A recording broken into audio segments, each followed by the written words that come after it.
for future reference after this, for the guys who want to revisit what we are going to go through today. Yeah, so welcome to today's session. We are going to have a training on sync module. I wouldn't call it a training per se. It would be more of an orientation on the sync module. So I think we've been talking about sync for some time now. So I guess in terms of the word itself, I'm sure many people have already familiarized themselves with that. So before we begin, I don't know if there is any question or any guidance on how we need to do this. I don't have any predefined structure on how to sensitize you on this. I don't know if there's anyone with a little suggestion before we start.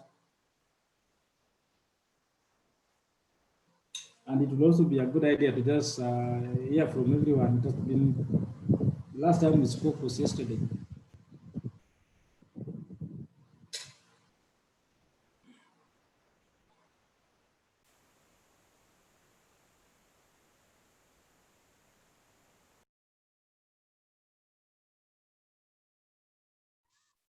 Hi, Bernard.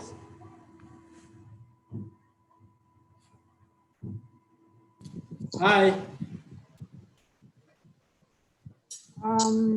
Maybe we can just go with what you had intended, because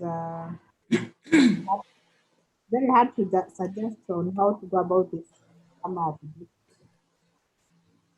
at the point of no information. Okay. So then I think let's just continue. I think we'll be asking questions as we go along. So first, also, I want to believe that you had already deployed the modules I shared in the morning. I shared some resources in the morning. So I want to believe you already deployed those in your instance so that we can do this together. But before that, I have a very small, some few slides I would like us to look at before we get into the real thing. How do we share screen on this thing?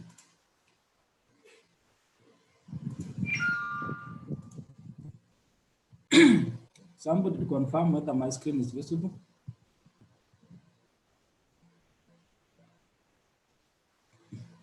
I can see a lion. Yeah, that is all there is to see. You can still see a lion. Now I can see introduction to sync. Yes, so we are going to have an introduction to sync 2.0. So sync 2.0 follows the previous sync that was very successful. It was sync 1.6. Which I think was very easier to set up and had a lot more features if you ask.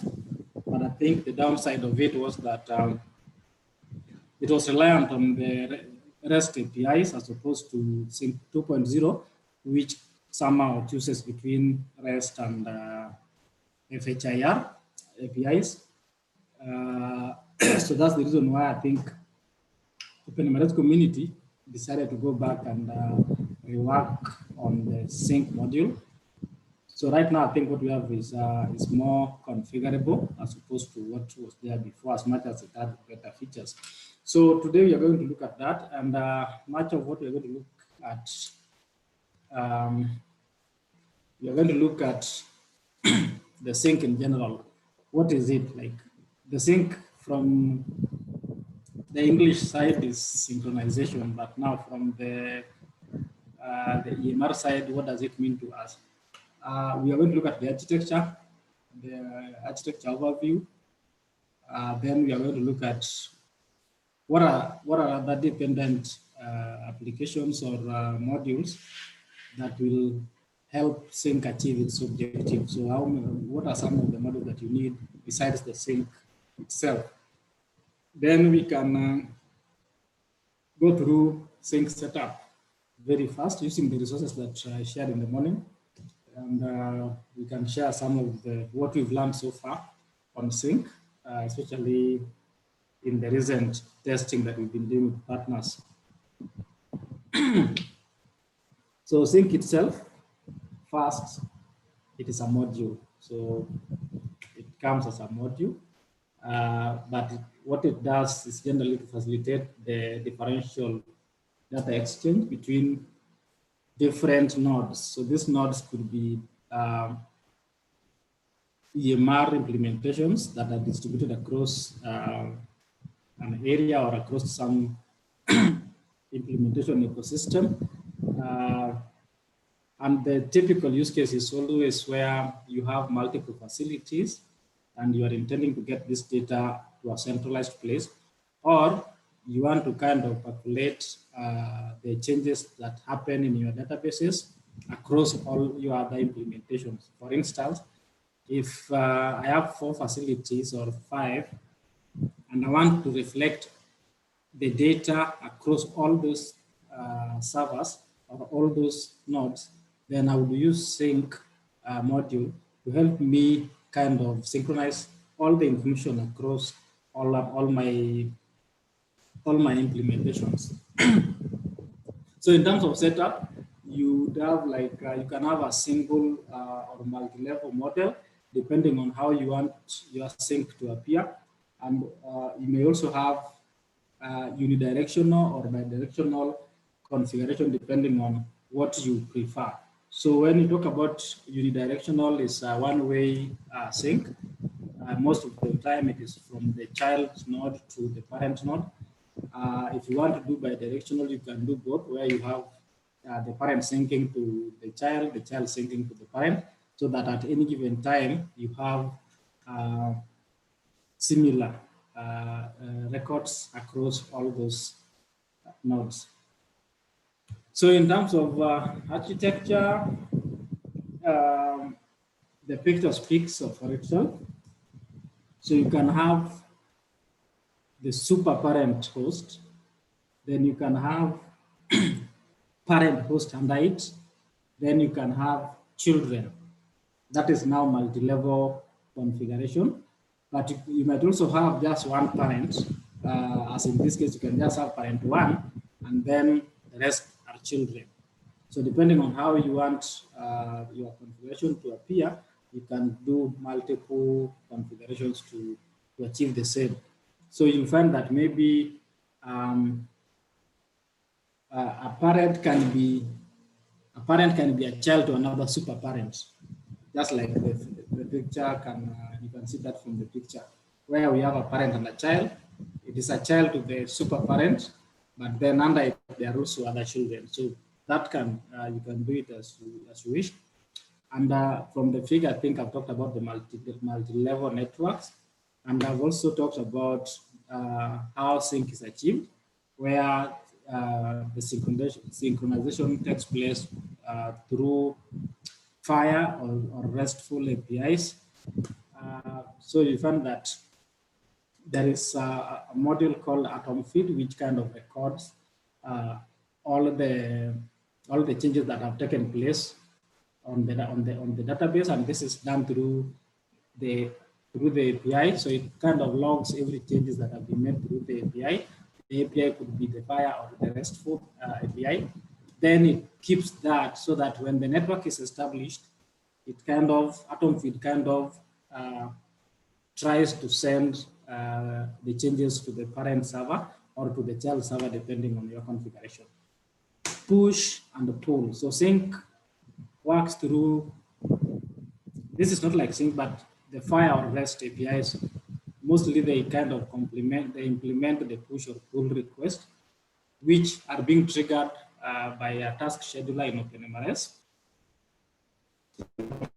You configure the IL outbox or the ORU schedulers that we have on Kenya EMR. So you can also schedule Sync module or Sync task to happen after a period of time. So you can say, okay, I want my Sync to happen every 2 minutes, or I want it to happen every 1 hour, depending on which you want. So that is achieved through the task scheduler in OpenMRS.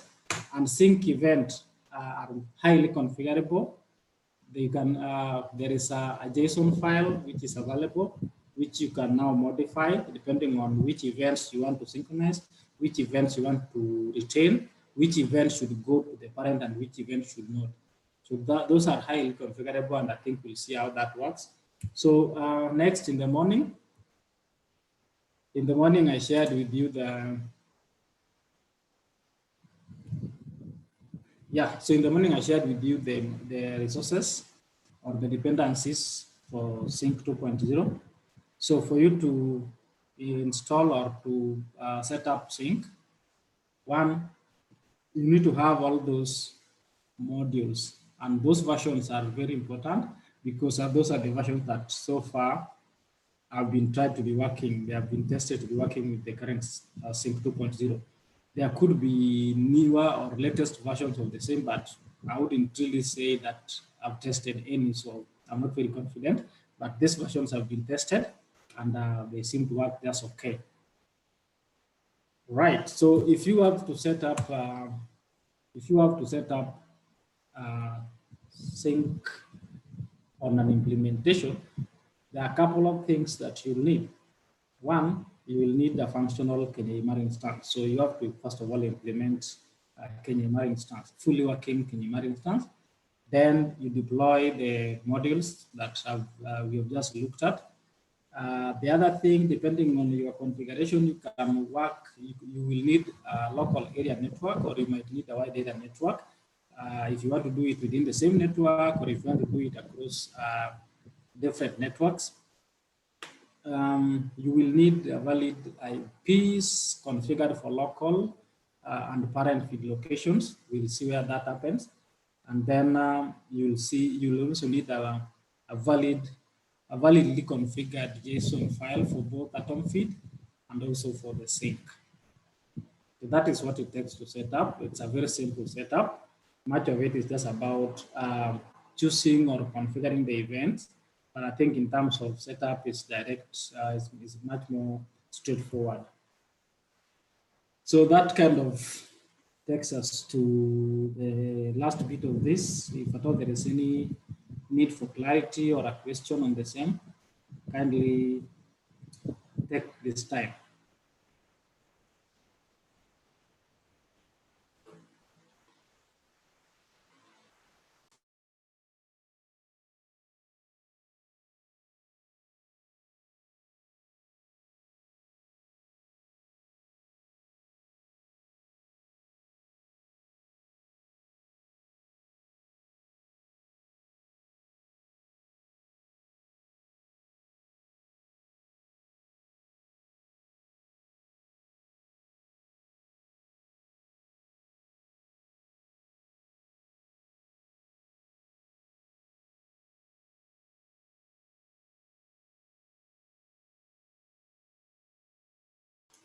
Hai, jameni,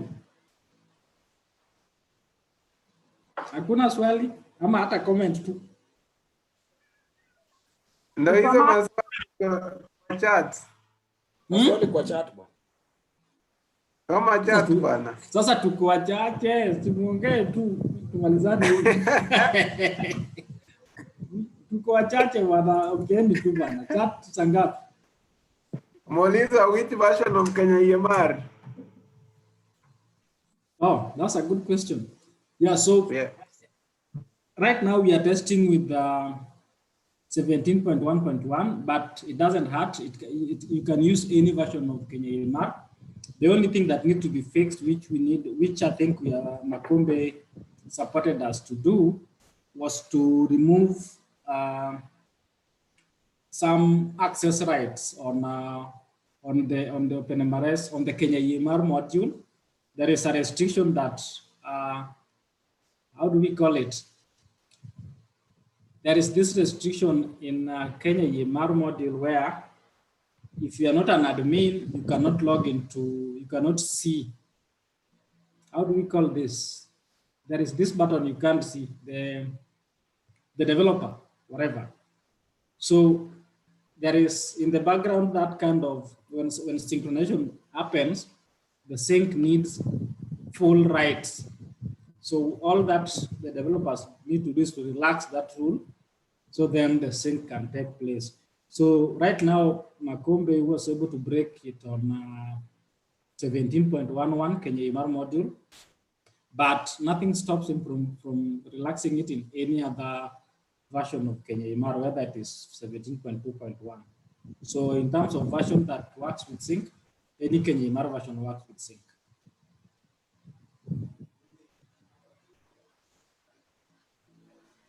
So maybe another question, Otieno. From your tests, are we working with unilateral, or you're also testing the multilateral?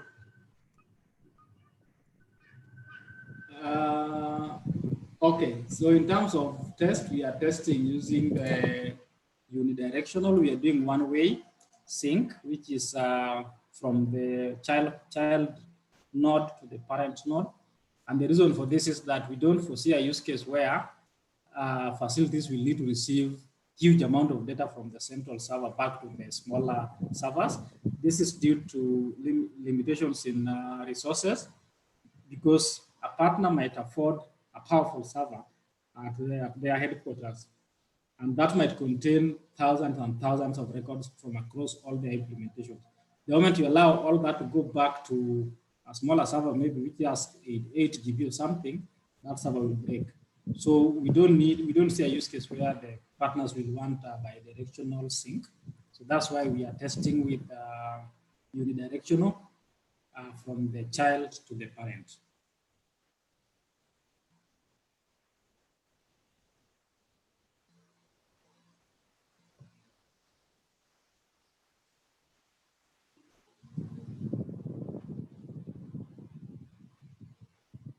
Okay, so if there are no more questions, then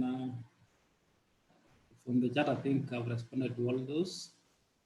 Okay, so we can now continue. So I think at this point, you may want to go to your Ubuntu machine. I'm assuming you had already deployed the modules. So we are just going to display on what you might want to see or what you might need to know once the modules are deployed. Okay, so let me stop sharing this screen.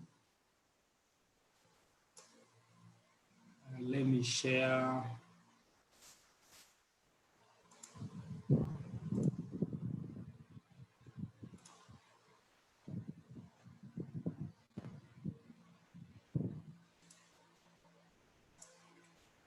Okay. I don't know, can anyone confirm whether my screen is visible?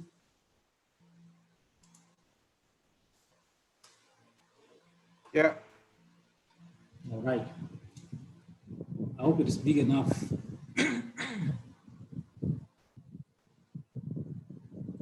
So if I may ask, how many have been able to deploy the resources that I earlier shared?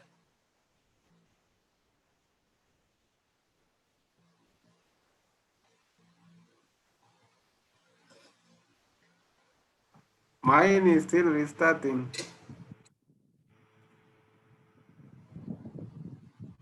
Okay. Anyone else?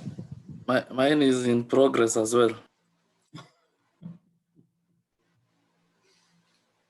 Kuna mtu amemaliza kweli? Yangu imemaliza. Are all the modules running? Kuna extra. Okay, so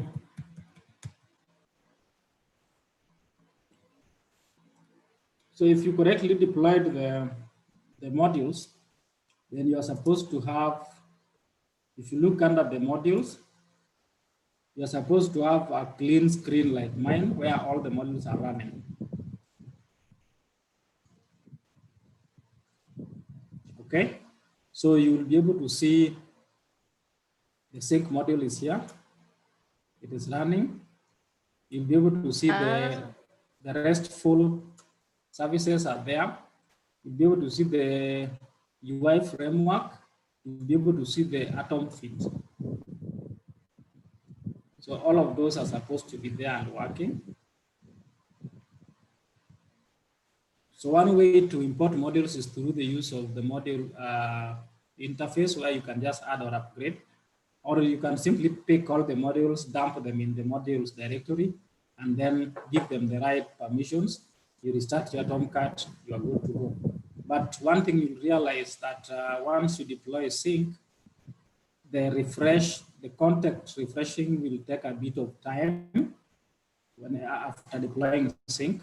So that is expected, but it's not supposed to be so long. If it is so long, then you might want to look at your resources. It's not supposed to really be very significant, but you'll realize that it takes a bit longer to refresh context. Okay, so if you deployed well, then the only things we need to look at are two modules. We'll be interested to look at the atom feed and the sync module. Hizo mbili peke yake. So all our configurations take place under the atom feed or in the sync module. Oh, the other thing I'm forgetting about the modules, you'll realize that the UI framework module, the one I shared is the latest. Already you have one running in Kenya EMR. So all you need to do is to drop the one that is existing and replace it with the new one that I shared. Okay, so the first configuration we do is to configure, we usually start with the atom feed, but you can start with any, you can start with the sync configuration, so you can start with atom feed configurations. So atom feed configurations, you simply load the configuration.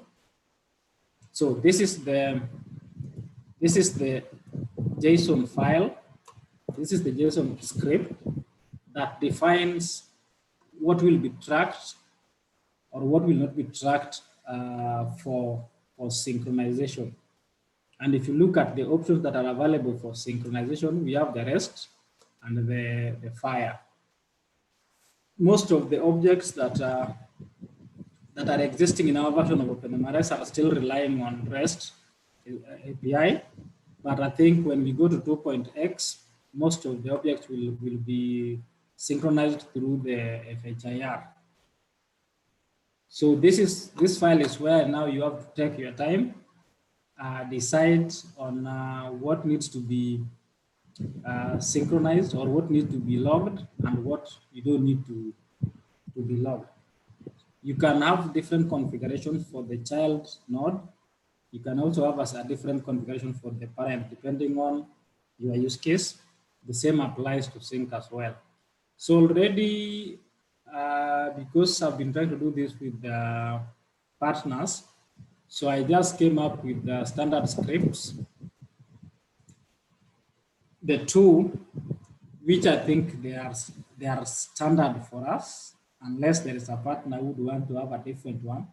So I just did this one for atom feed. What is needed here is very simple.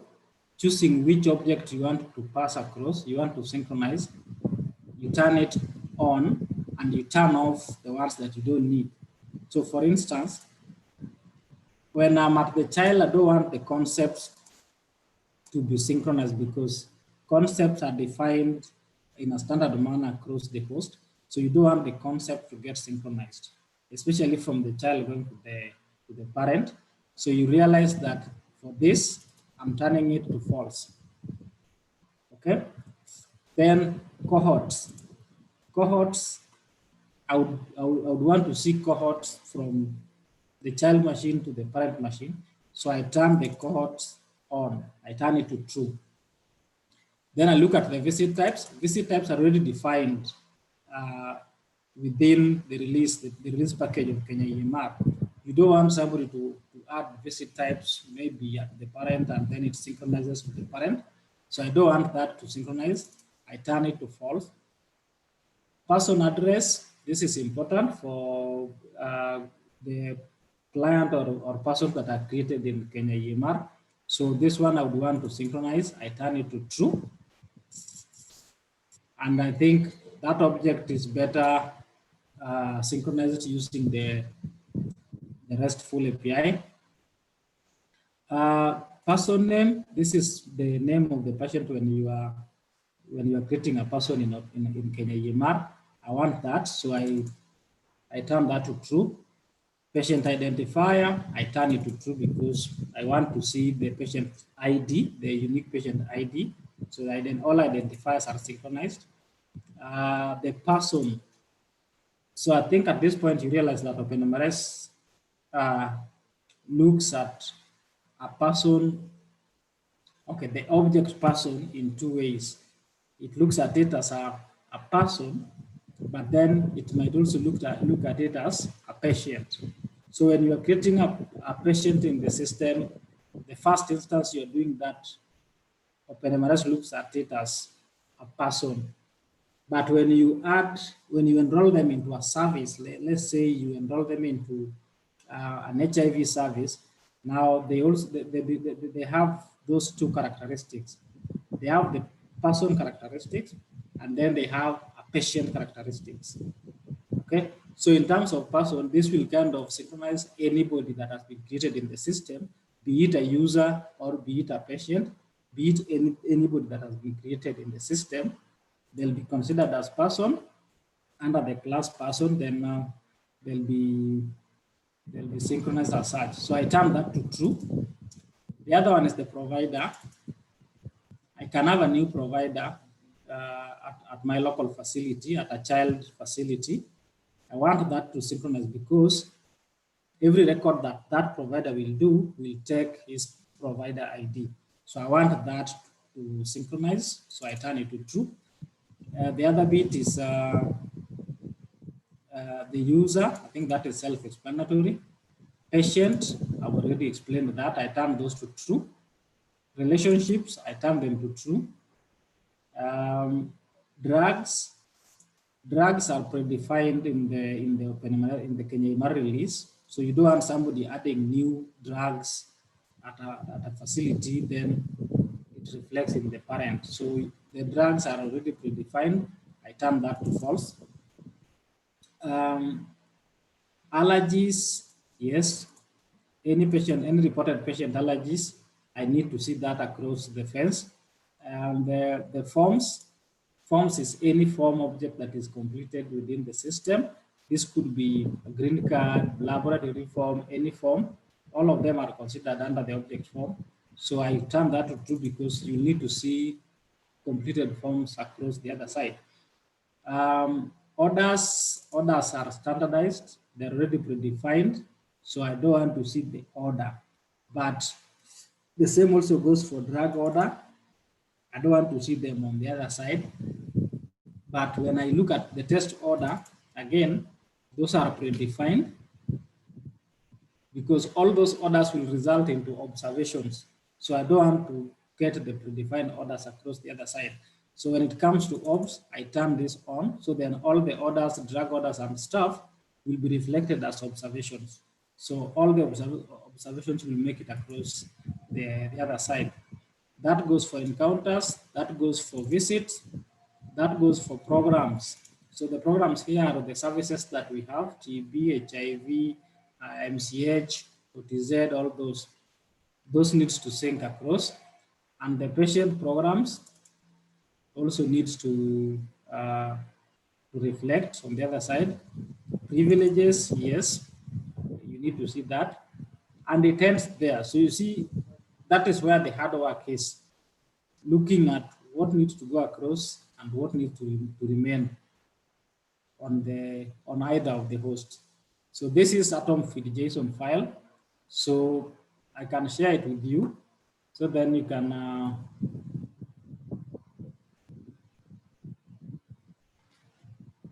make use of it later. Feel free to turn on and off whichever object you feel you can sync or the one you feel you don't want to sync. Niweke wapi? Niweke kwa chat. Atom feed. Sorry? Weka kwa email, please. Nitaweka kwa email. Okay, so that is atom feed. And what the easiest part of it is that, well, if you configure it so well, then now you can just use it across facilities, you don't need to keep on changing it as long as you understand which objects you need to sync and which ones should remain. Now, on my left side, now these are the synchronization configurations. So the same thing, JSON file is still here. So on this other side, let me take you back to OpenMRS. We have looked at atom feed, so let's look at sync. So sync, load sync configuration. Here again, you'll find another JSON script, which is also highly configurable. Okay. Now, the hard work again, as we said, is changing this to match what you want. So then here comes the file again. I've already done the basics, so I consider it fairly standard. So the first thing is the parent feed location. Now, what you need to note here is that if you are configuring the child needs to know where the parent is, okay? So that when it tries to send data, it finds the parent instance. So the location you are defining here is the location where the parent instance is, which is now the URL to the parent. That has to be clearly defined there, and it has to be as complete as you are able to see. Then we have the local feed location. So the local feed location kind of resolves back to the local host. So you don't need to change it. Most of the time it doesn't change. You don't need to change it, especially for the child, okay? Then if you are configuring this same thing for the parent, then the two URLs are supposed to be the same. The local feed location and the parent feed location are supposed to be identical. That way, the atom feed will realize or will know that this is a parent, so I don't need to send this data anywhere. So it will be resolving within itself.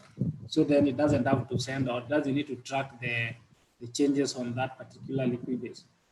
So the local instance ID, this is the name that you are giving to your instance. So if it is a child or a facility, you can write the name of our facility.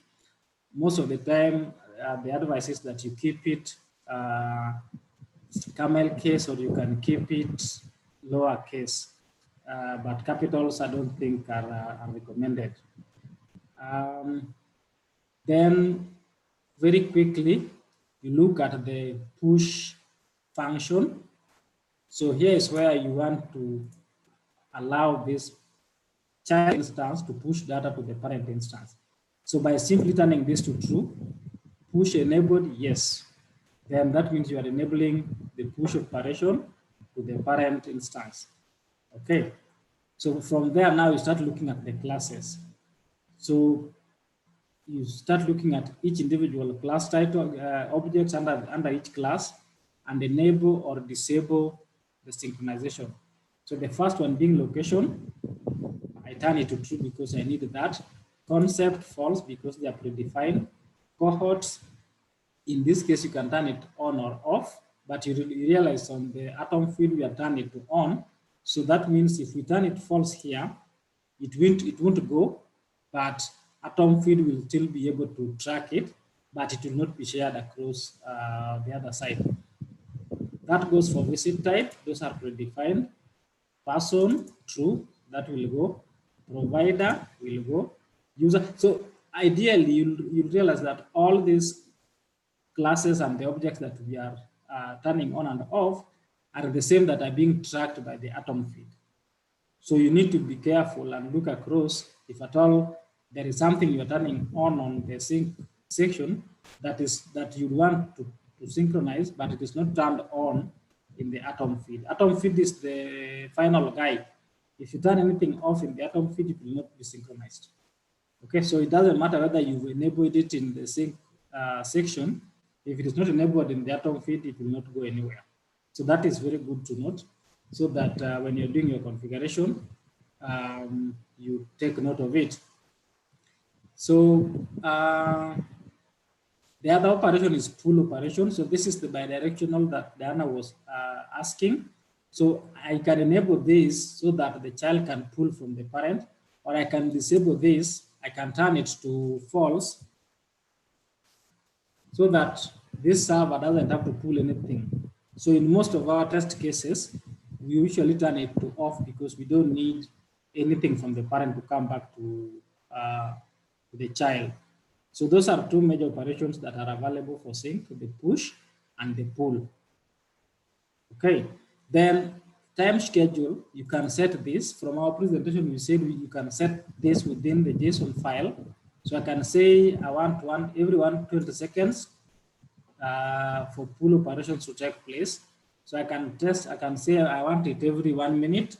I can change it to 60, or I want it after every 2 minutes. I can change it to 120. So this will also reflect in the task scheduler on OpenMRS. So every 120 seconds, the pull operation will take place. If you look up here, we have the same for push. Like for 720 seconds, it will try a push. So depending on the amount of data that is going to be exchanged across the network, you don't want to have this schedule time too little so that the next scheduler finds the previous one, kama haijamaliza. So what you need to do, you need to kind of give it ample time, like let's say 1 hour or 2 hours, depending on the volume of that facility. But in terms of configuring timing, this is the section where we configure the timing. Now for pull operations, the classes and the objects are the same. They are identical. You can choose what to pull from the parent server. You can choose what not to pull from the parent server by turning the classes on or off. Okay, then you come to the last section, which is the whitelist. So if you enable the whitelist, then you are kind of filtering which server IDs or which instances should this sync operation allow. So for instance, if I have like 5, if I'm on the parent instance and I only want 2 out of my 5 facilities to sync to this particular server, I can enable whitelist, then I add the instances under the ID. If you look at instance ID here, it's the same as, it is very identical to the instance ID that we have here, okay? So I can mention them by the ID I gave here. If it is a number, I'll mention them by number. If it is a string, I'll mention them by a string, but I'll be separating them by comma and say, I want this and this and this and this instances to be able to synchronize. So whitelist is just a way of filtering which particular servers you want the sync to allow. Most of the time in all our tests, we don't even need it. So we've always turned it to false for all our needs. We don't even touch it. By default, it comes to false. Okay.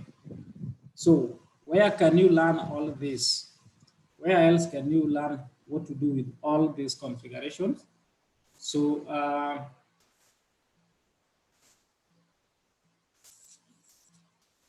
there is a whole text about configuration variables, which I think it's in your chat area.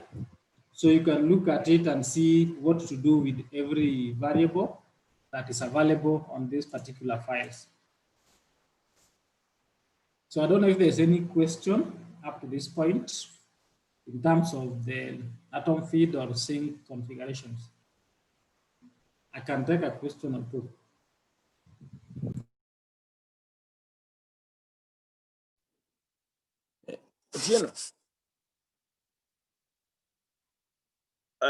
Can you guys hear me?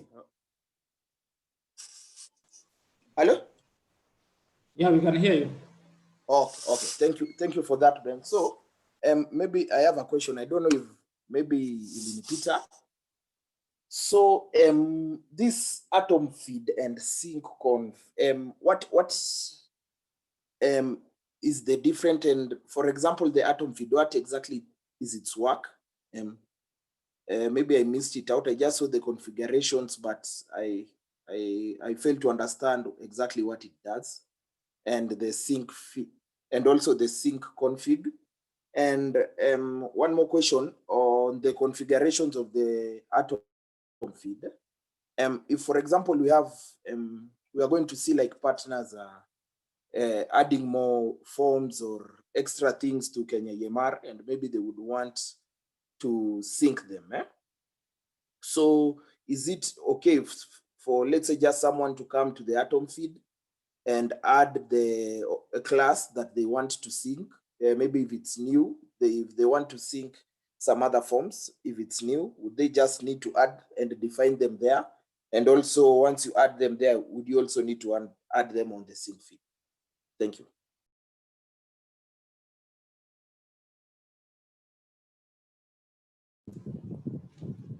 Yeah, thank you, Leon. So I think the first question of what is Atom feed, maybe I'll refer that to Kezia to tell you what it is. I think you must have dozed off a little. It was in the presentation. So before Kezia goes, let me respond to the second question about the developers who would wish to add more objects or more forms and would want to define new classes. That is okay, but you realize that the classes that have been defined here are too broad that they are almost encompassing any other new class that somebody would think. Because if you're going to add a new form, that will definitely fall under forms. And anything collected within that form will definitely fall under encounters. Okay, and any new person or patient created under that particular form or in that particular service will be under person or patient. So these are quite generic that they are able to accommodate all, but if at all in an unlikely event that a developer has got newer or additional forms, then in that case, they are free to add their classes in the Atom feed. And when they add it into the Atom feed, they also have to add it in the sync section. So then the sync will do its thing, and Atom feed will be able to pass that particular data as part of the feed during the synchronization. So I think that answers your second question. So maybe Kezia can tell you about what Atom feed is.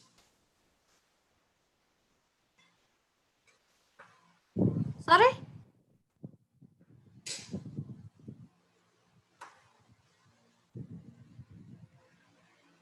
Leon, you want to repeat your question to Kezia?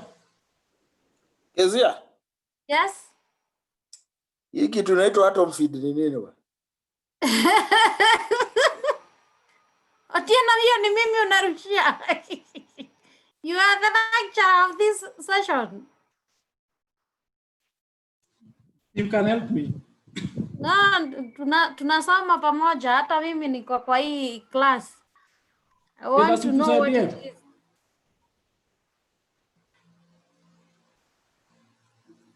Frida, you want to try? So me, I have a question instead. Hey, okay. So maybe you can answer Leon first and then I can. Proceed. So I believe you've shown us how to do the configurations for both the parent node and also the child node. So what happens if the node is both a parent and child? How do you do the configuration? Okay.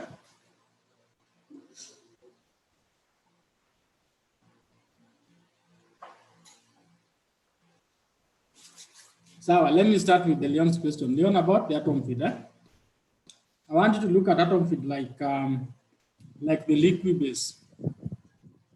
See, there is this Liquibase changelog.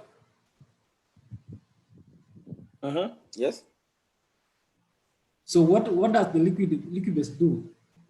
Liquibase tracks every transaction, every event that happens that is supposed to be persisted in the database or that is supposed to be stored anywhere. So any data extraction is passes through the Liquibase, is registered through the Liquibase, and any commits that are supposed to go into the database passes through Liquibase. So all the modules are supposed to be registered within Liquibase so that everything that module does is kind of audited through the Liquibase.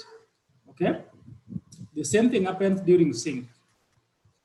When you are synchronizing, there is this feed. This one is called Atom feed, but much of it behaves just like any other feed. SRS feed, all these feeds that you see on the website or the HTTP, that kind of, it picks the changes that have been made in that particular host, registers them. When the time is right, when the scheduled time has come, it pushes those across the network to the parent. So that is the work of the feed. Track any changes, wait for the scheduled time, push those changes to the parent. Okay? So when the push operation takes place, the parent reads from the Atom feed. How many records were changed? What were those particular changes? What were the person or patient object that were there? All those are tracked through the use of the UUID, which I think all of us nowadays are aware that OpenMRS no longer tracks, no longer maintains the referential integrity using the unique patient number, but rather it is using the UUID for everything that it does, which makes it unique and makes the referential integrity much more stronger. So Leon, I don't know if I answered that question. Yes, yes, I've understood. I've understood. The second one that Frida asked is about a host that plays as a child and I was almost saying as a husband, as a child and a parent. We talked about this first two configurations on the sync JSON file. I said that for the parent, both URLs are supposed to be identical and all of them are supposed to resolve back to the parent. So the parent is localhost, then the parent should also remain localhost so that it resolves back to itself. With that, the Atom feed will know that this is the parent host. It doesn't need to pass this data anywhere. So the sync operation will not happen in such that particular configuration. Rita, tuko sawa hapo?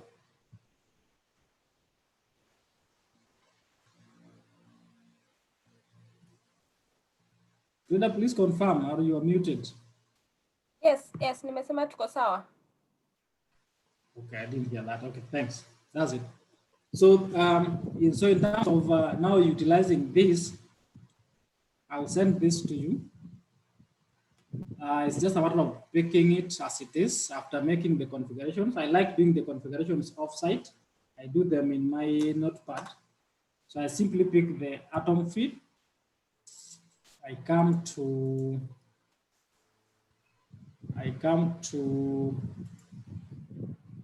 Atom feed and I load the configuration. I clear off that and I replace it with what I've already configured. Then I save. Okay. Then, oh, did I just change something? Jesus, I'm sick. But anyway, I don't want to change the next one because I'm using it with CAP, but I think you get the idea. The next thing was to pick this and paste it under the sync configuration. I remove this and then I sync using this. I replace it with whatever I've already pre-configured. So at this point, I don't want to change this because these configurations are standard for our pilot with CAP. So I leave them as they are. I don't want to interfere with them. The Atom feed remains fairly standard. There's nothing much that I've changed on it. Okay. So once that is done, the next thing is now confirming the preferred API for the sync operations. So that takes us to the admin and it takes us to the advanced settings. Then I'm going to look for the sync section.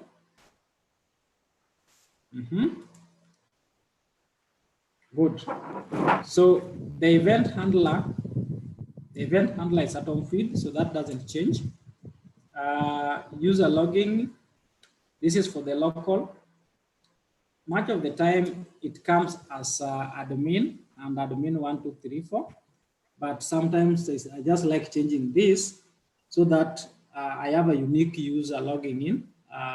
So when the synchronization takes place, it synchronizes using a predefined user. So you must define a user whose name is going to be used to log into the other machine and persist that particular record. So it will be logging into the Kenya EMR on the other side and then writing that data on the other side as if a user is the one doing it. So you have to define a user with the right privileges to do that. So most of the time I like creating my own user.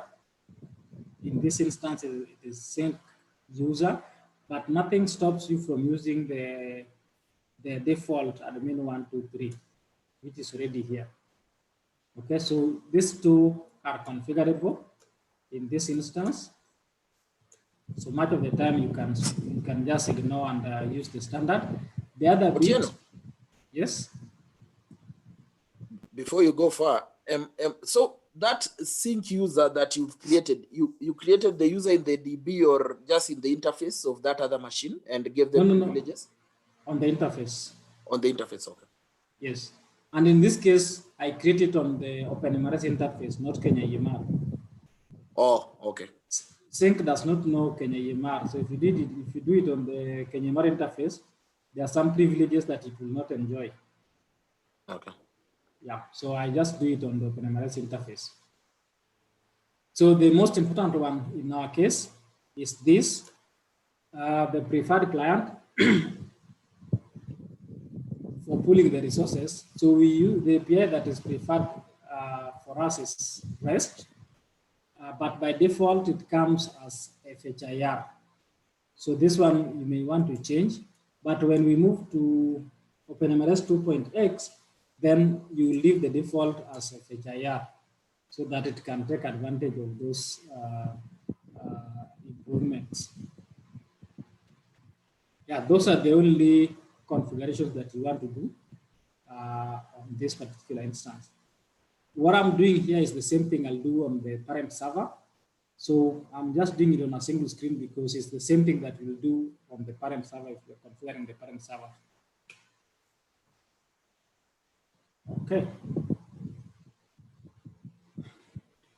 So that is it. That is pretty much about it. The other last bit is just checking your schedulers. And you'll be seeing your two schedulers here. Okay. So you can either change them from here on the interface, or you can change them, you can set them from the JSON file, depending on what works for you. Like this one is pushing after every 10 seconds. That is too little. You want to make it a bit more, you might give a bit more interval. This other one is doing it after every 250 seconds. So that is kind of 4 minutes. You may want to change, that is about 12 minutes. So you can change that, or you may just, you may leave it as it is. So once your settings, your configurations are confirmed to be working, then all you need to do is to load configurations, not configuration, but sync module. And then now you can do your pull or push operations and then check your logs.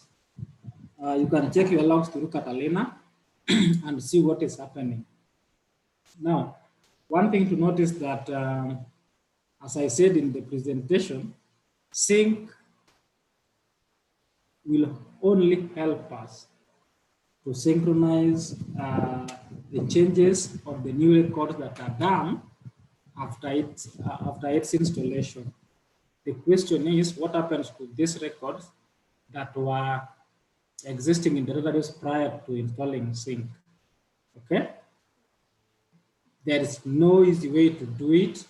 So what we've come up with the CAP guide, good, is to kind of come up with a Groovy script which picks all the questions UUIs and forces them back into the queue so that they can be synchronized across. Okay, but the sync after installation will help you to synchronize the changes made and also the new records created, but it will not force the previously existing records to be synchronized. So that's where the Groovy script comes in.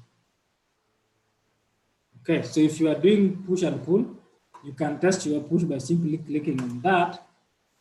If there is anything, you'll see this particular there is a a green notification saying push is successful. What that means is that the child is able to get the parent and they are able to communicate. So if there is anything to synchronize at that point, the child will be able to send that particular data across to the parent. If pull is enabled, you do pull. If you get that green thing, means they are communicating. If not, then means it is disabled somewhere. So as I said, as I had explained, in our test instance, we have disabled the pull. So we don't need it at this particular point. So you can see it has failed because we don't need it at this point. So when I do push, I get it green. When I do pull, I get the red, means they are not communicating, it's not allowed. So I don't know if there is any questions up to that, but that is what you do in both instances. Otieno, Yes. and schedule, I can't get the sync schedules. It's the sync running in the first place.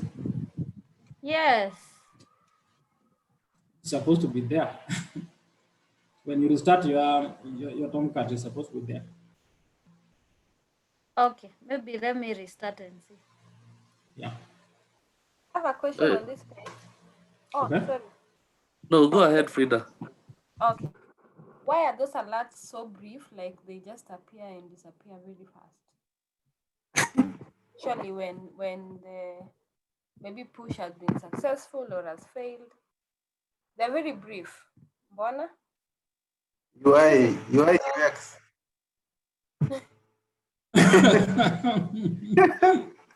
That is user design. I think Frida, they linger on longer enough for you to notice. If I do push, I think that is okay. Yeah. That is enough for you to know that it is successful. If I do pull, it will try to look at some of the restrictions that are implemented. And if it says not found, I think it lingers on long enough for you to notice what has taken place. It's good if it is there. Na wenye wanafanya wana multitask. Yeah, you do push. I blink my eyes. It's successful. But I think when you push and there's something to be pushed, it will not just come. It will take time for it to come. It usually comes at the tail end of the operation. So you'll see the OpenMRS will itakuwa inazunguka hapa until all the synchronizations complete. Then you'll be seeing the last notification pushed successfully. So it is the last bit of notification to take place. But again, as Ajong says, it's a UI UX. There's not much control we have over it. Yes, Moridi. I see the connection is not secure. Does that pose a problem, especially if the server is located somewhere else or something? So the reason we've been having in fact, much of this week, what we've been doing that we almost achieved today, but we didn't succeed much, is that as much as it is not secure, but the data goes through the certification authority, it goes through the VPN. So if you look at what I'm showing, there is a VPN here, which I can connect. So I can only do sync to that particular remote server in KCCB office if that OpenVPN is working. So we were able to configure OpenVPN. We were able to sign a certificate, which means if I'm going to sync, I have to join their network through the VPN before I'm allowed to sync any data. but they had a network problem when we stopped at about 12:30, and it seemed more like it is not yet there. The server is that not will yet be back. so that will be the recommended way forward. That's as what of we now. will be in our report. That is what we'll recommend, that the connection has to be secured through OpenVPN certification. All right. Yeah. Okay. Yeah, Otieno, for me, I saw, because you are the task scheduler and you're also defining how long it should be syncing on the JSON file. So my question is, where those two defined times are out of sync, what happens? Which one takes precedence, the JSON one or the one on the OpenMRS interface? No, the one on the interface, the task scheduler takes precedence. Okay. And number two, I don't know if that was a correct interpretation for me. I saw on the Atom feed, you said for programs, you allow it to be true. And I felt like already OpenMRS or Kenya EMR has already defined the programs, so that you do not expect new programs to be defined in the course of that update or whatever. Is that the correct interpretation? I agree. I think, yeah, we can turn it off. That is the correct interpretation. The services are already predefined. The programs are already predefined, so we can turn it off. Oh, okay. Sawa, thanks. Okay, anyone else?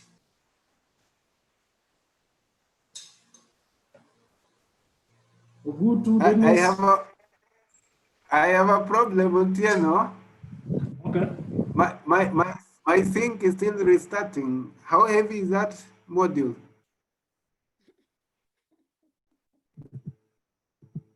Mariri, is yours over now?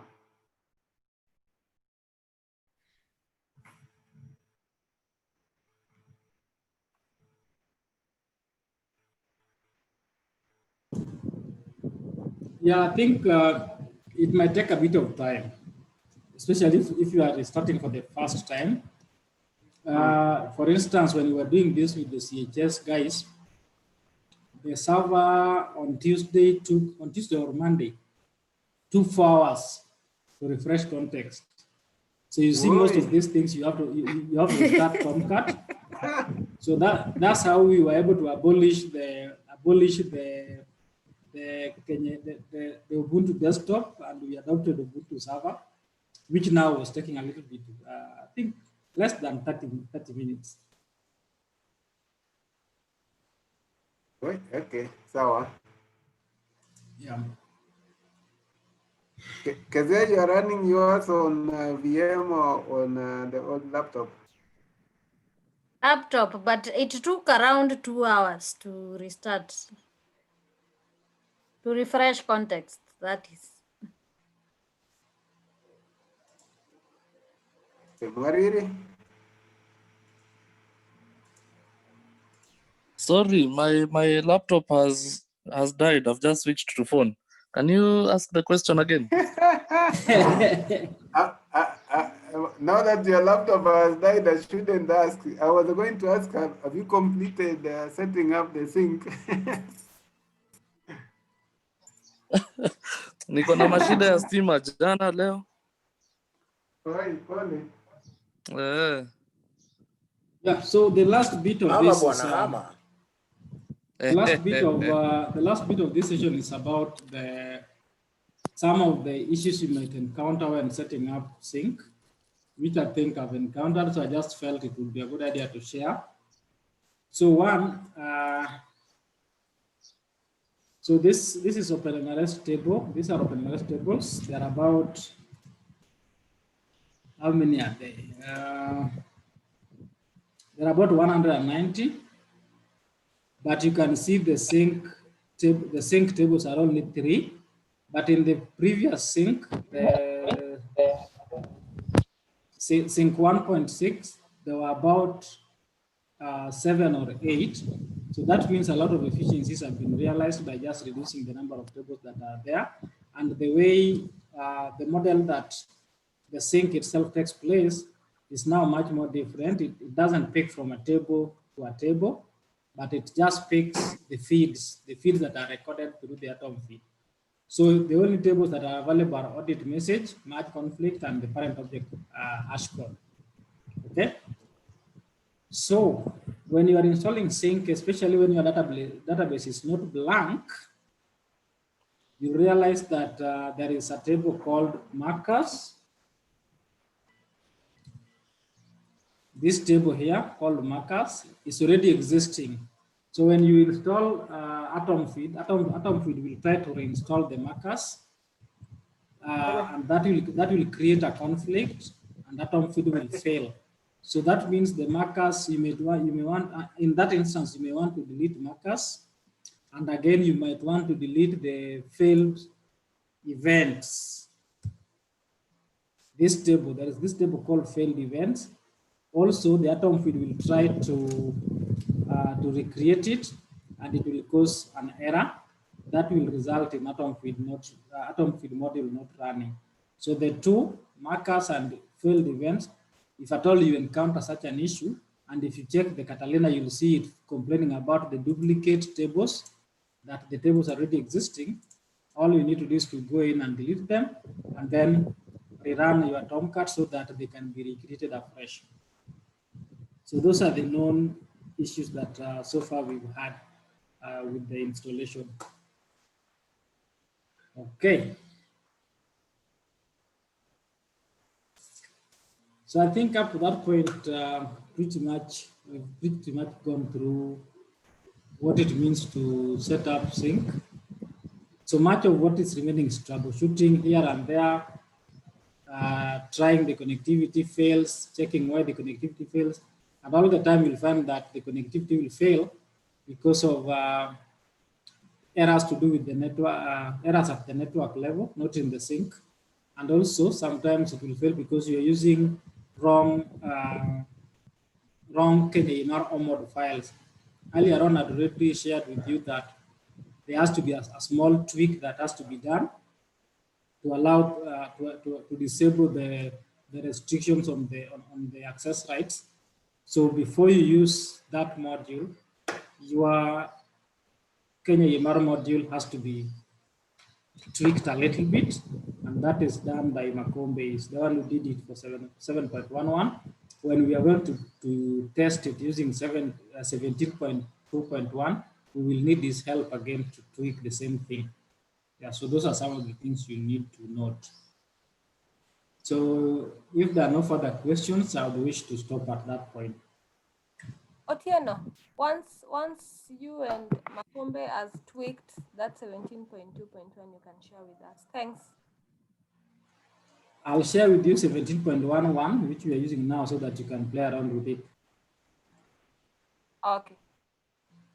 All right.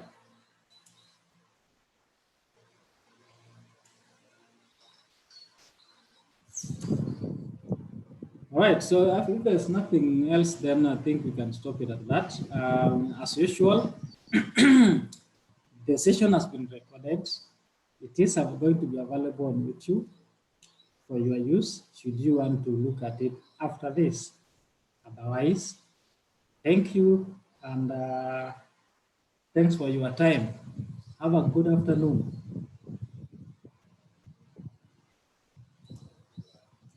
Thank you. Have a good one. Thank you. Bye. Thank you. Mwariri. Thank you. Yes, Mr. Leon.